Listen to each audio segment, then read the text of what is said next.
Meteorologist Steve Horstmeyer here. It says 7:17. It took me a little longer to push all the buttons today, so we are about to start the supposed to be 7:15 live weather streaming show. And let's see, make sure I've got everything pushed. I don't. Okay, now it should be any second now. It should show up on Roku and all the other platforms that we send this to. So. Okay, it looks like we're live on YouTube also. Now I guess it's time to start showing you what we got. This is our live camera shot from Newport on the Levee, right there across the river from downtown Cincinnati. It's 19 degrees at the International Airport. And what we've got is a river level that is cresting as we speak. So any of you that have interest along the Ohio River, and you've been following it for years, you pretty much know that once it crests, a river this size doesn't go down all that fast, so it won't be that noticeably different by tomorrow morning, but the river is cresting as we speak, and we will continue to see it fall. Not enough rain or snow or anything in the forecast to cause the river to go back up. It's a lot of momentum. It's I liken it like this. You take a little stream like Ohio Brush Creek in Adams County or the Little Miami River, put a little water in it, it goes up, it can start to come down, and a little more can make it go back up. But this is like trying to get to push a Mack truck back up a hill. So once it starts to go down, it's really hard to get the Ohio River level or a river that big to begin to go back up. It can happen, but it doesn't happen that often. So what we have coming here is improving conditions around the tri-state. Yeah, I just want to make sure I was on the right camera. It didn't look like it there at first. So let's go ahead and take a look. That again is you may not see them very well if it's too dark. The numbers right here tell you, if you look at this one right here that you can't see, it says it's 45 feet from the surface of the water to the bottom of the bridge, and that is for barge operators so that they know whether or not they have enough room to make it. Okay, so that's the Ohio River flowing south pretty quickly, and here is what we have coming our way. These are the river levels. Now, I've updated these a little while ago, about 6:30, and I did not get a chance to update this graphic all the way, but the Ohio River is falling in Maysville. It's just begun to fall at Meldal Dam. It's at crest, or cresting, as we say in Cincinnati, and still rising just a little bit at Markland Lower. Doesn't look like Markland Lower, that would be downstream from Cincinnati, is going to make it to flood stage. So everybody else already has. You can see Maysville, Meldal, and Cincinnati are all above flood stage, and now they are beginning to slowly fall. And that's what happens usually on a big river like this. A small river like the Little Miami or Ohio Brush Creek, it'll rise like this and sometimes go right back down. But in the Ohio River, it's a big bulge, and it kind of stays steady usually for several hours and then begins to fall, and then it falls more and more quickly as you get past the crest even more. So that's it for now. And as far as the flood warnings go, the Ohio River everywhere from Adams and Lewis counties downstream to Indiana, and Indiana and that part of northern Kentucky under flood warnings, and that stretch south of Dearborn County where the river turns south and heads over toward Madison, Indiana, not at flood stage. Now, we also have a flood warning in effect continuing for the Kentucky River right here. That's the western border of Owen County, flows through Carroll County into the Ohio River, and that's still it's falling, but it's still well above flood stage at the present time, because remember, the Kentucky River drains central Kentucky where they had tons and tons of rainfall. So it'll be a while before it gets down below flood stage, but it is on the way down. Okay, now the National Weather Service, except for Decatur County, Indiana, has issued a winter weather advisory from 8 p.m. this evening till 11 a.m. tomorrow, and we will see some more snow. Now, if you got involved in the morning commute today, you know that in many places it was just a friggin' nightmare. And what happened is, A, bad timing. The snow happened to hit right during the morning commute. The air temperature and the road temperature were both well below freezing, and that leads to a very fluffy snow. We call it a dry snow sometimes. Feathery snow, powdery snow, things like that that describe it. Well, that kind of snow doesn't have a lot of water, but as those really fluffy flakes fall on the road and a tire rolls over them, they quickly melt and then quickly refreeze, and that leads to icy patches, and that's what happened this morning, and that's probably what's going to happen overnight also. So everybody at Decatur County under that winter weather advisory for some light snow. And we'll talk about how much here in a second. Okay, airport temperatures now in the teens and 20s. It is cold out there. Look at the wind chill values. 7 at CVG, Hamilton at 9 along with Springboro, 8 in Richmond, 8 in Maysville. And so it is just downright cold. And it's cold enough on the ground for that snow to do that. It's when a tire runs over it, it'll quickly melt, it'll quickly refreeze, and you'll get icy patches. Now this particular model, maybe when we look at radar, you may see that this model is a little bit too slow. Excuse me a second.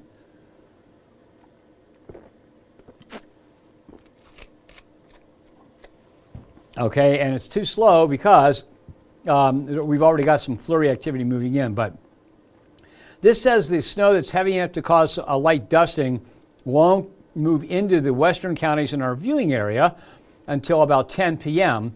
And when we look at radar, it already looks a little bit different than that, so we have to keep an eye on this. But put it into motion.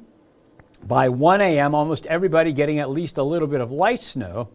By the time we get to 7 a.m., there's still some snow showers left from Falmouth to Brooksville, northeast to Georgetown, just moving out of Batavia, moving also out of Bethel by 7 a.m. South of Mount Orb in Brown County, but in the Hillsborough area, some light snow, but not enough to really be a big problem, but enough to cause some of those icy patches. Now remember, a lot of the roads we have in our viewing area are rural roads, probably more mileage of rural roads than anything else.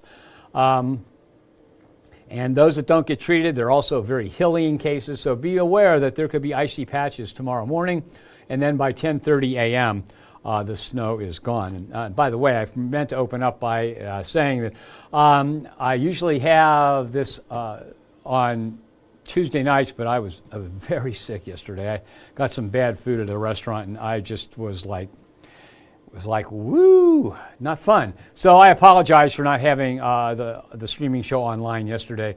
But we'll have it the rest of the week now. Okay, so look at that. We've got temperatures as low as maybe 10 degrees by tomorrow morning. So it is going to be cold. It's cold enough for everything to freeze, and wind chills in many cases are going to be a bit below zero. Okay, so here's what the model that I've been looking at the most, the graph. It's an IBM AI model, and it stands for Global, I forget what the graph stands for. I can look it up here real quick. We're as bad as NASA in meteorology, but everything has like a 3 or 4 letter identifier. IBM. I think it means Global High Resolution Atmospheric Forecast System. The graph. Global High Resolution, they use R instead of HR, Atmospheric Forecast System. Okay, that's what it stands for. So the graph model did a really good job in this morning's event, did a really good job in the big snow back in the 5th and 6th of January. And what we're looking at here, 5th and 6th of, January. So we're looking at anywhere from less than 1/2 inch to maybe 1.5 inches. So let's just kind of think in terms of somewhere around 1 inch. And it wasn't much more than that this morning. And remember, it's not always the amount of snow that causes that determines how much chaos it causes. It is oftentimes timing. This morning, the worst timing you can have, coming down right during the peak of the morning commute for the most part.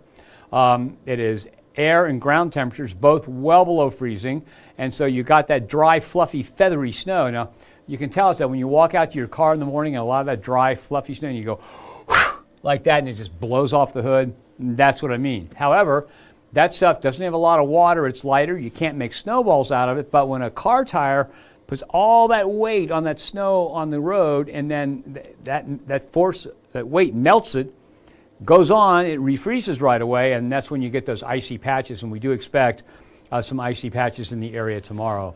So again, there's not enough variation but let's just say somewhere around 1 inch in most areas around the tri-state. Now here it is. You can see that snowfall just not accumulating, but beginning to grow in size and intensity. Ahead of it, I think the main line is just now to the Illinois-Indiana state line. So that puts it in here after 10 o'clock. And ahead of that, we might see a few flurries around the tri-state. So if we change over to model data, you can see them, except the model's got a little gap, the model's got it in pretty good shape. Now watch what happens here. And this is one of the things when I first started forecasting, when I first started doing TV weather, the worst possible thing you can have is something that's developing as it moves your way. I mean, if you see a big area of snow or a big line of thunderstorms and they're rolling your way, it's easy to forecast, hey, it's out there, it's going to get here. But in cases like today, it starts out as nothing, turns into a few flurries, then it develops as it moves in. And that was the hardest thing to do before there were models. So watch what happens here. Okay, you got, now as we put this into motion, look, it develops into a much broader, wider, somewhat heavier band of snow. And that's something that you just really couldn't tell about years ago. And that's one of the things where the models have come in really, really handy. And as the official weather provider for the Cincinnati Reds, we've learned to look at those models. Some of those models are done on an hourly basis, and that really helps us get an idea of what's going to happen. And then it moves off to the east, and it's pretty much gone, although early tomorrow we might have a few lingering flurries around the tri-state. So temperatures this evening will drop, well, they're already down to 19. By 1 a.m., we should see it may get to 14 degrees. By 7 a.m., we're looking at 11 degrees and then bouncing back up by 10 to 16. So it's going to be cold, and wind chills will be at or below zero. And then during the day on Thursday, we're looking at high temperatures only in the low 20s. And some spots will not make it into the low 20s. And with fairly stiff breezes, we're looking at single-digit wind chills. It's going to be a cold day tomorrow. There's little doubt about that. Okay, let's go ahead and take a look at something more long-term. This is the updated 6 to 10 day, or days 6 to 10 outlook from the Climate Prediction Center. And they have us from the 25th through the 1st of March near normal, temperature-wise. Okay, if we take a look at the 8 to 14 day outlook, let me see, wait a minute. February 25th to March 1st. I want to make sure I got the right graphic. Yep, okay, the graphic has updated. We go back to colder than normal. Now, we're not talking about an Arctic outbreak. We're not talking about below zero temperatures or anything like that. We're talking about somewhat chillier than normal. And we'll look at that when I do the 14-day temperature forecast coming up here. Okay, and then this was updated on Friday. It will be updated this coming Friday also. So we're about a couple days away from that. But it's showing that colder than normal air in the northeast moving away from the tri-state, and that should end up bringing us eventually a warming trend. Precipitation-wise, near normal from the 25th through the 1st. And then a little bit above normal to near normal from the 27th through the 5th, and then going to above normal through the 17th. So we're going to have to watch and see how that's updated. But I think the takeaway from all this right now is that it doesn't look like any more really cold Arctic outbreaks in the next couple weeks. Doesn't look like any early spring either. I mean, we're not going to see 60s and 70s, but we could see some 50s. Okay, so not far from normal is kind of what we're talking about. All right, and we'll go, geez. And I didn't mean to put those in, those are old graphics that were outdated a long time ago. Okay, your 7-day forecast looks like this. 10 tonight, 20 tomorrow with lingering flurries in the first half of the day. 13 and 28 for Friday, 11 and 32 for Saturday, mostly cloudy. It stays mostly cloudy and dry than the rest of the 7-day forecast, but look at that. 32 on Saturday is below normal. Sunday, 39, colder than normal. But Monday, Tuesday, and Wednesday are above normal as we finally get a couple days in the 50s. So we're going to have low temperatures higher than the high temperatures currently. Now, if we go and take a look at beyond the 7-day forecast here, remember, we're just getting close to the beginning of March, so we're still in February. So if we take a look at this, you'll see that we have high temperatures, only a couple days below normal. The 1st and the 2nd are below normal. The 3rd is at or just below normal. So we're hugging normal here on the high side and hugging normal on the low side.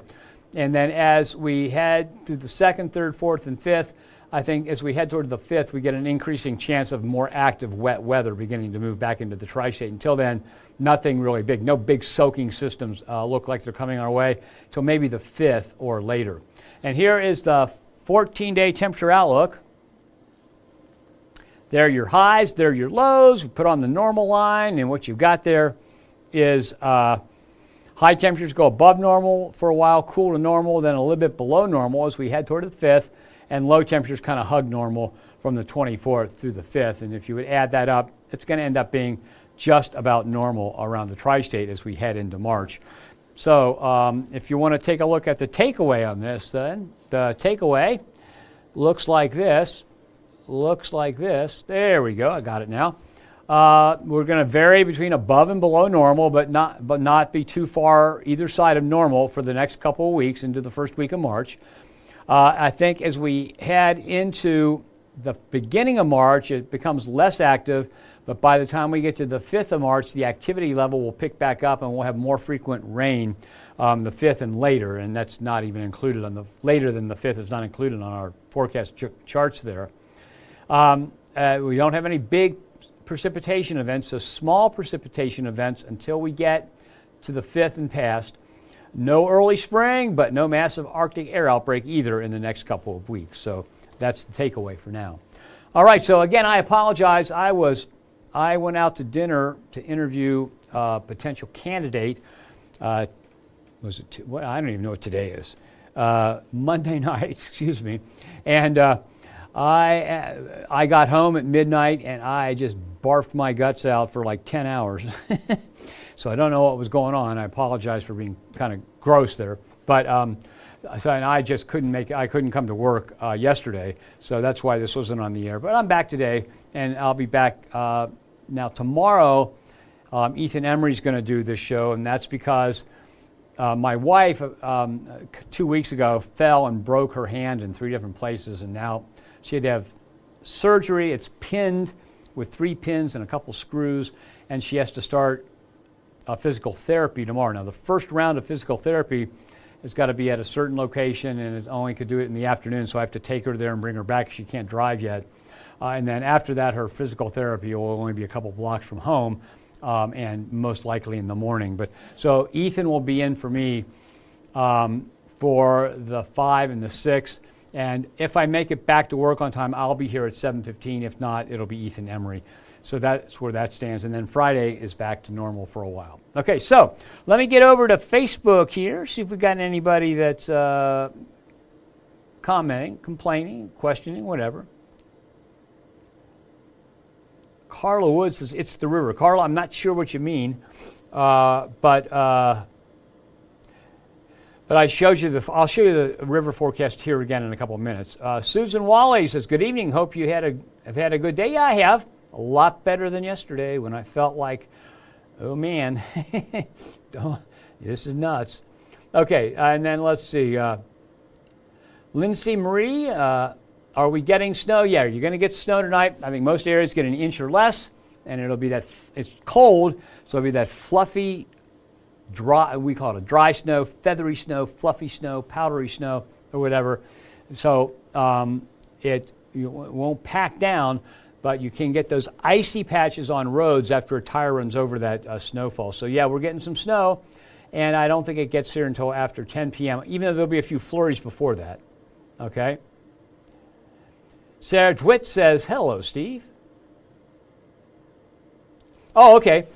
Susan Wally says, and she's just curious. She wants to know what year was the Ohio River at its highest and how high was it?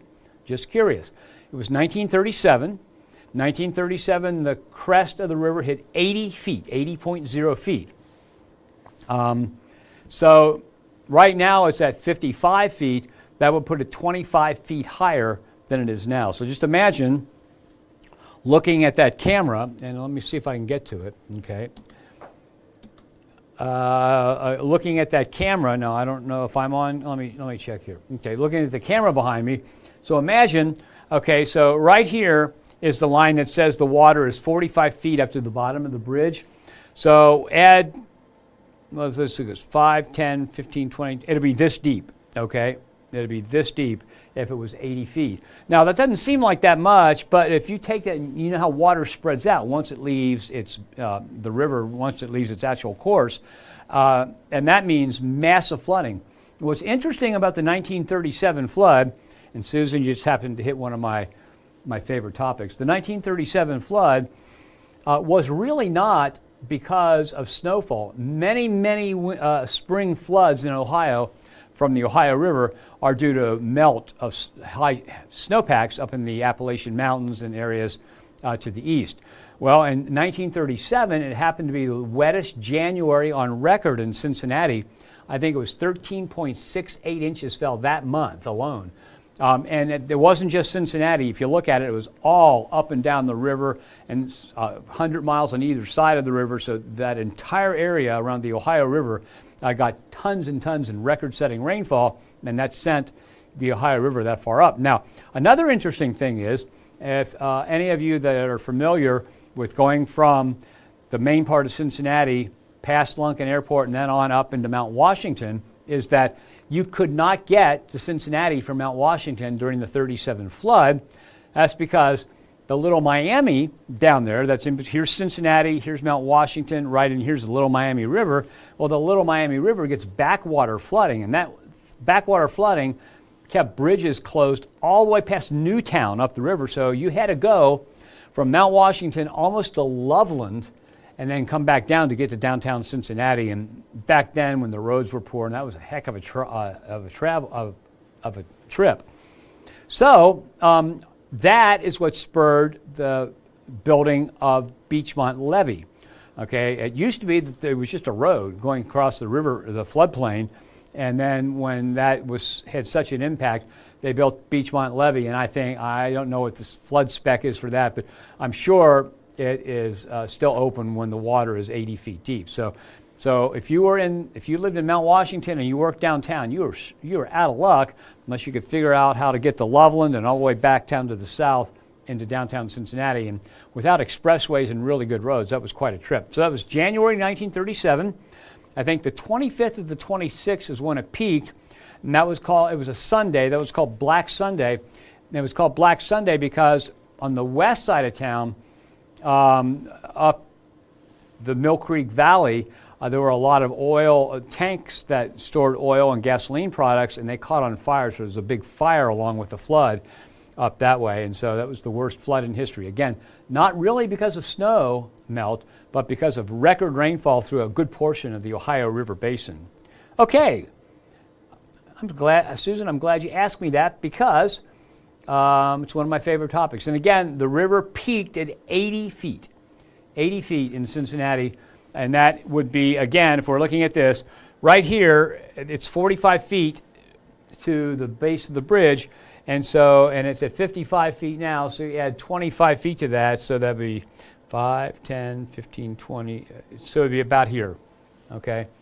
And that's a lot of water because once you get out of the river channel itself, it spreads out quite a bit. Man, there were many areas that were devastated after that flood. Okay, so let's go to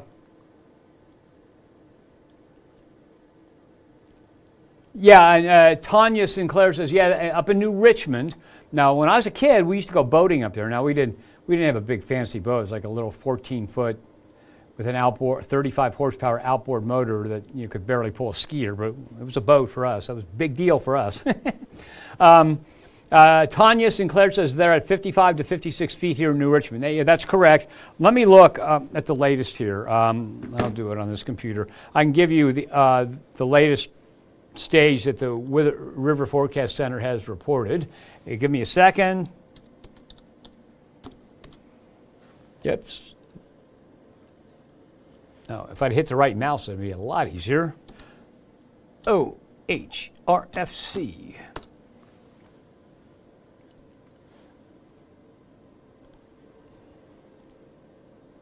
All right, so I can give you up to the minute. These will be. It doesn't mean they were measured a minute ago, but these are the latest things that are available from the Ohio River Forecast Center. So right here in Cincinnati, the current stage is 55.37 feet. That's observed, and so that means the river has fallen a few inches in the last couple hours. So it's already crested, and we're starting to see it decrease. Now, at first, it's a really slow decline, and then it accelerates.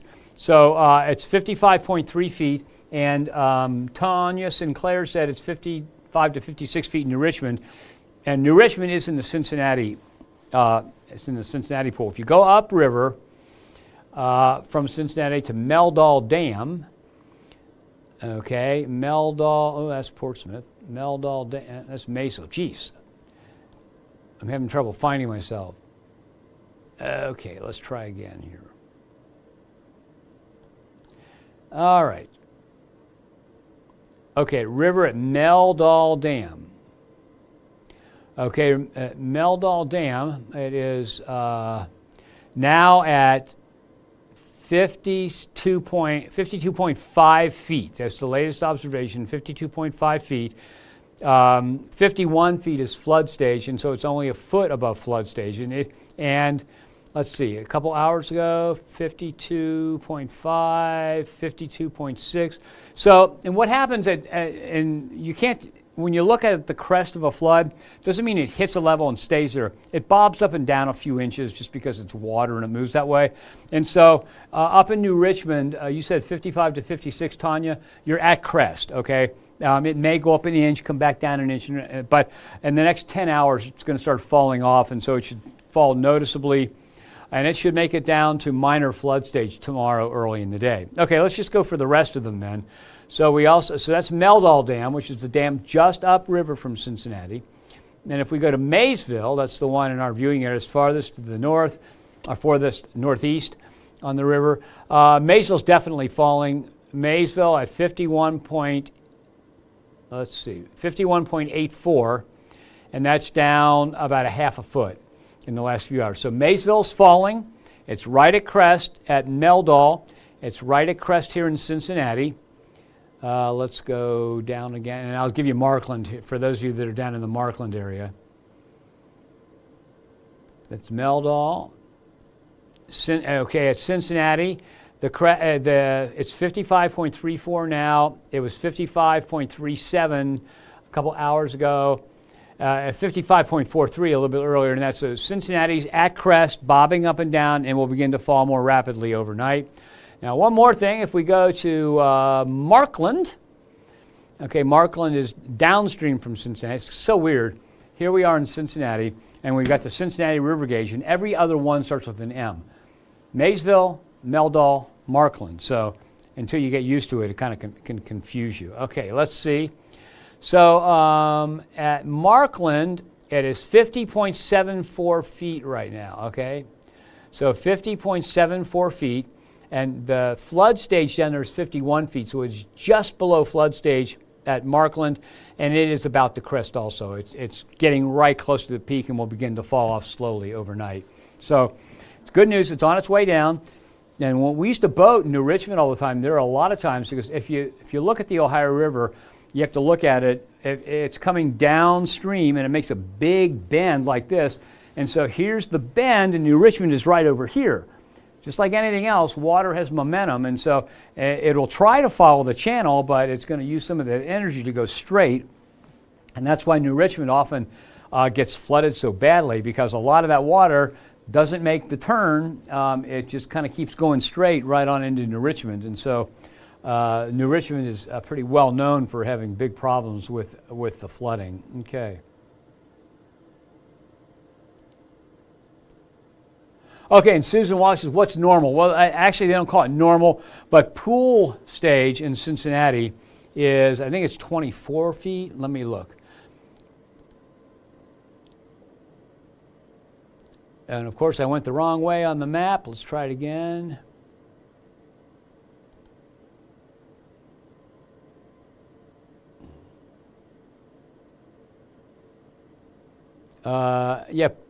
Pool stage is 25.4 feet in Cincinnati. So that's what we would call normal, the pool stage. And it was much lower than that before, but when they built the dam, here's another interesting thing about the dams. You've got the dam upriver from Maysville. You've got Meldal. You have the Cincinnati area, and then you have the Markland Dam. But those dams have nothing to do with flood control. People don't understand that. They're one purpose. One purpose is to maintain navigability in the river. And Ohio River is a really interesting river because before they widened the locks in the Panama Canal so the monster ships could go through, the Ohio River carried more tonnage of freight every year than the Panama Canal did. And that's how important of an industrial river it is. And so there were times in the late 1800s when the river level sank to like 2 feet and it was not navigable. So to maintain navigability and to help maintain the economy, they built these dams and they try to maintain the river level at they don't mean it's going to be real high or real low, but they try and make sure it stays navigable. And lakes like Harsha Lake and those lakes that are built along those have a secondary purpose of recreation, but they can always empty, if the water drops too low in the Ohio, they can always lower those lake levels and let some of the water flush into the river to help maintain navigability. So it's a really interesting, okay, Tina Brandenburg. Hi, Steve. Hi, Tina. Hope you're doing well. Annie Aceto, how much for price sale? An inch or less. And again, just like this morning, it's kind of snow that blows around, real fluffy, light, feathery, and may cause some icy patches, but no big accumulation. Darla Watson says, hope I'm feeling better. Yeah, I am. I'm not all the way back, but I'm feeling, I tell you what, I don't think I could feel worse, especially early yesterday. Tina, thank you. Well, Philip Mager says his morning commute from Delhi at 3:30 a.m. is going to be bad. Philip, you have hours like I had years ago. I had to get to work by 2:30 a.m. and I didn't realize until after I didn't have to do it anymore how tired I got. Those morning hours just are tough. But yeah, I don't think it'll be real bad, especially if you drive mainly the roads that were treated this morning have a residual salt. But watch out for an icy. If the road looks real shiny, it's probably ice. So be careful about that. Wow, spring, Molly Purcell says, wow, spring is coming, really ready for the 50 degrees. Yeah, me too, Molly. I like winter. Everybody knows my favorite season is winter, but when I've had enough, I've had enough.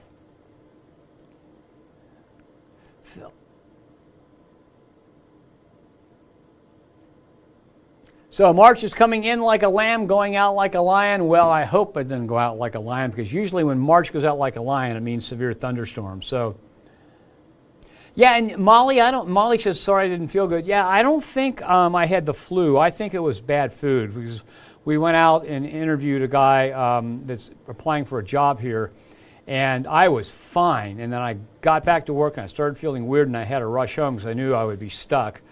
And I mean, it was like, bleh. So, oh yeah, my wife's doing well. My wife's kind of a trooper. She's the kind that doesn't hold herself down.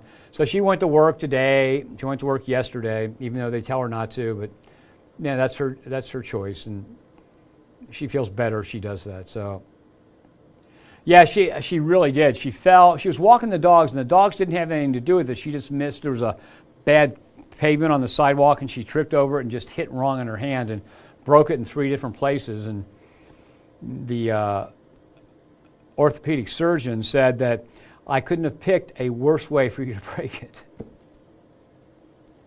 Yeah, and she's healing already. They'll have pins in her hand for about 6 weeks, and then she'll be home. But she's a trooper. She's pretty tough. Gail Peyton Walls says, the winter is starting to get depressing to me. A lot of people feel that way. Yep, Anna Parmalee, you got my Mountain Dew? I sure do. I don't go anywhere without my Mountain Dew unless I forget it, and then I'm sad.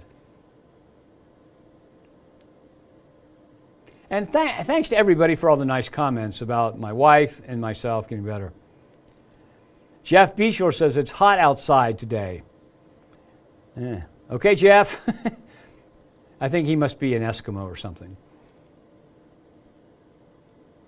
Oh, Tina Brandenburg says, my mom and dad had nothing else to do, so they got married during the cleanup from the 37 flood. Wow, that's quite a memory. That's pretty cool.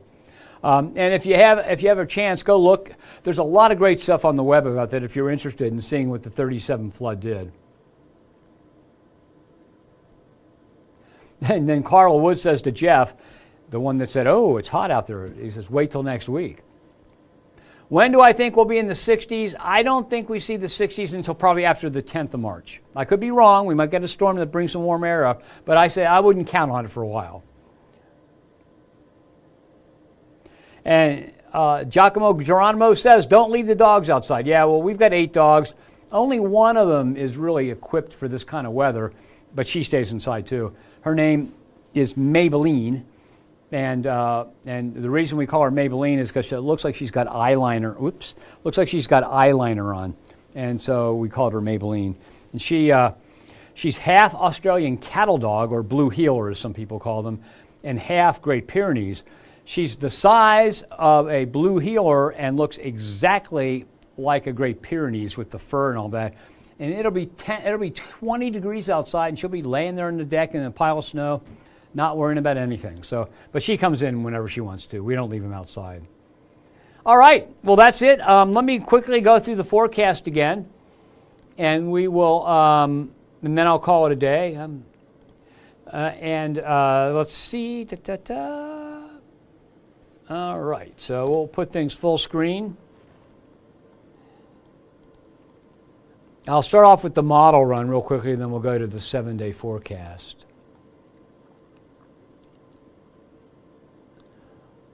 Okay, here's the latest model run right here. Okay, so this particular model, and now sometimes when you see a model run like this, it won't pick up on some very light flurry activity ahead of the main body. But this again is the first snow that should be widespread enough and heavy enough to begin to stick on the ground and cause problems. And notice that's 10 p.m. So we're looking at late this evening. So if you've got plans, you're about to head out the door to grab something to eat or to do an errand or something, you got a while before anything gets bad. You won't be under the gun immediately. So then put it into motion, and by 1 a.m., everybody's getting snow.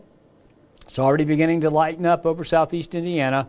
And then we're looking at it pretty much coming to an end, although there'll be some snow showers around the area, especially east of the city in the morning. And again, in a situation like this, it just does not take a lot of snow to cause icy patches. That real feathery snow is light, doesn't have a lot of moisture, and as soon as the tire runs over that, it melts it, and then it refreezes immediately as the pressure of the tire is gone, and that causes that glazy ice. It's always very thin, it's patchy, so be very careful about that in the morning.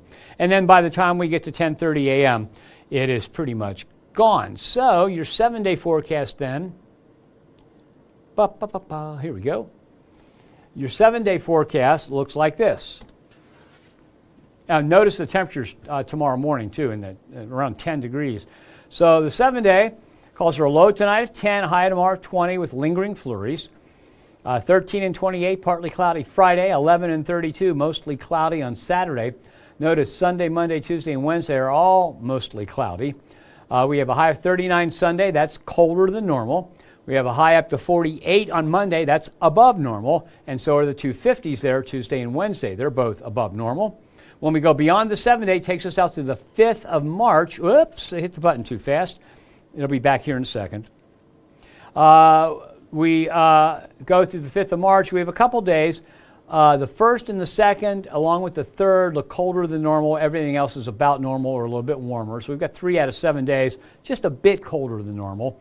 And if you take a look at the graph, which kind of summarizes it pretty well, there are the high and low temperatures. Put the normal line on there, and you see we do go, when we hit the upper 40s and the 50s, we're above normal.